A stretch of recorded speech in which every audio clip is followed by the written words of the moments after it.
जी ma'am, आज प्रदर्शन कर रहे हैं, क्या मामला है? अपना परिचय देते हुए बताएं। जी, मैं सीमा सिंह, आशा बहु कल्याण समिति प्रदेश अध्यक्ष हूँ। आशा बहुओं की समस्या जगह जगह विजिट कर रही हूँ। पूरे उत्तर प्रदेश में अलग अलग जगह की अलग अलग समस्याएं हैं। यहाँ पे समस्या आने के बाद पता चली, लेकिन मेरा मेन मकसद था यहाँ आने का कि पूरे उत्तर प्रदेश में कलम बंद हड़ताल चल रहा है। हम लोग सरकार से एक अस्थायी कर्मचारी का दर्जा मांग रहे हैं और आशा बहुएं हैं, आशा संगिनी हैं, वो 24 घंटा कार्य करने के लिए बाहर निकलती हैं।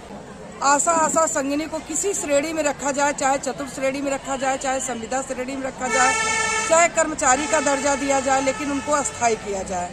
और जो भी इनको प्रोत्साहन राशि सरकार द्वारा दी जा रही है 49 मद में, उसमें ये वाउचर जमा करती हैं मंथली।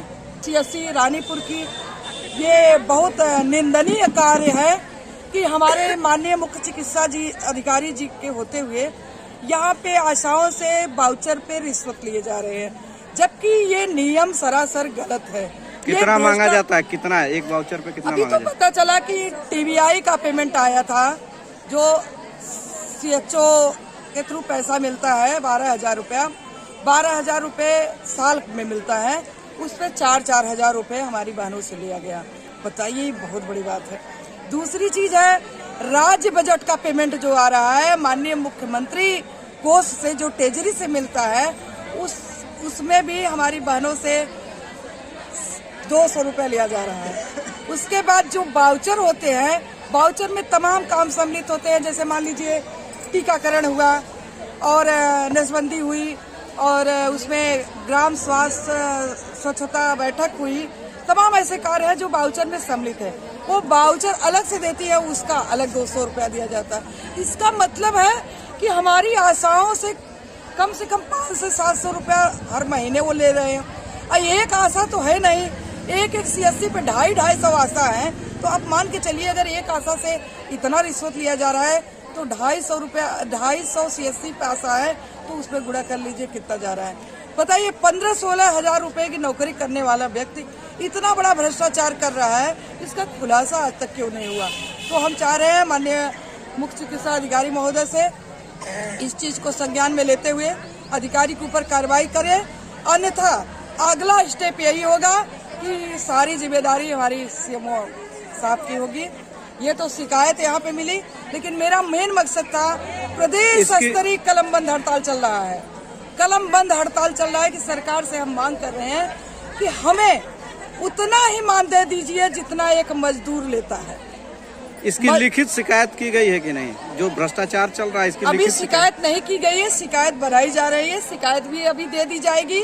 बाकी कलम बंद हड़ताल हमारा प्रदेश में चल रहा है। माननीय मुख्यमंत्री जी, माननीय यशस्वी प्रधानमंत्री मोदी जी से निवेदन है कि हमारी बहनों को अस्थायी कर्मचारी का दर्जा दे, भले ही एक मजदूर के बराबर दे, लेकिन ये भ्रष्टाचारी बंद करने के लिए सबसे अच्छा उपाय है कि प्रोत्साहन राशि खत्म करके इनको एक निश्चित मांग। कितनी मांगे थी आप लोगों की? हमारी मांगे हैं कि आशा बहनों को 18,000 रुपया प्रति माह दिया जाए, क्योंकि 1,000 की आबादी में 49 मद में इनको काम करना है। तो कितनी सूत्री मांगे हैं आपकी? 9 सूत्री मांगे हमारे पास है। 9 सूत्री मांगों में जैसे मान लीजिए प्रधानमंत्री जन आरोग्य भी पहुंचा रही है कि आपका इंश्योरेंस, इसी में आपका इलाज भी हो जाएगा। इसमें तमाम तरीके के कार्य हैं सरकार की योजना में, हम लोग कर रहे हैं, हमें एक कर्मचारी का दर्जा मिल जाए। दूसरी चीज यह है कि जैसे मान लीजिए प्रोत्साहन राशि है, प्रोत्साहन राशि बताते हैं हमारा एवरेज जा रहा है 7,000 आशा को, 12,000 संगिनी को, तो 7,000 तो नहीं मिल रहा है, मिल तो मात्र रहा है 2,000 रुपये मिल रहा है। तो बाकी इसका मतलब है कि 5,000 रुपया जो है कि ये घुसखोरी में चला जा रहा है। तो ऐसी स्थिति में एक निश्चित वेतन दे दे, किसी श्रेणी में रखे, चाहे चतुर्थ श्रेणी, चाहे कर्मचारी, चाहे संविदा कर्मी। कौन लेता है 5,000? 5,000 रुपया कट रहा है, तो किस कारण कट रहा है? और जो 2,000, 4,000, 3,000 मिल रहा है, उसमें रिश्वत इतना लिया जा रहा है। बताइए, बच क्या रहा है? बहुत बड़ा। तो क्या मांग कर रही हैं आप? हमारी मांग यही है कि जो कर्मचारी द्वारा गलती की गई है, जो रिश्वत लिया गया है उसके ऊपर कठोर से कठोर कार्रवाई हो, नहीं तो हम लोग उसके खिलाफ जो है अभी 10 तारीख को एनएचएम ऑफिस लखनऊ और मिशन निदेशक को घेरने जा रहे हैं और उसी में इसका मुद्दा हटा के डीसीपीएम के खिलाफ कुछ न कुछ करेंगे।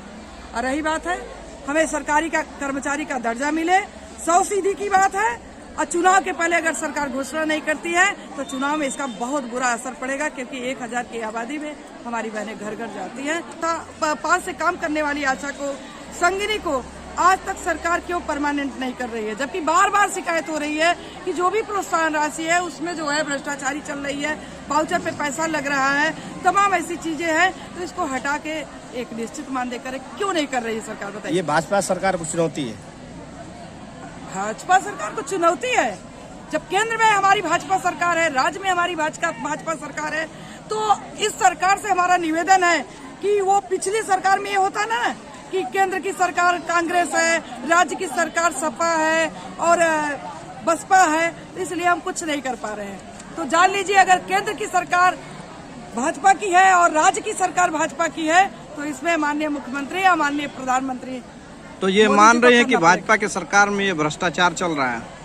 भ्रष्टाचार चल रहा है, हो सकता है ऊपर आवाज नहीं पहुंच रही है, और आप लोगों से मेरा निवेदन है इस आवाज को ऊपर चलाइए और ये भ्रष्टाचारी बंद करके एक मुफ्त वेतन के रूप में दे, बाकी और कुछ नहीं चाहिए, लेकिन जो गलती किया उसको सजा मिलनी चाहिए।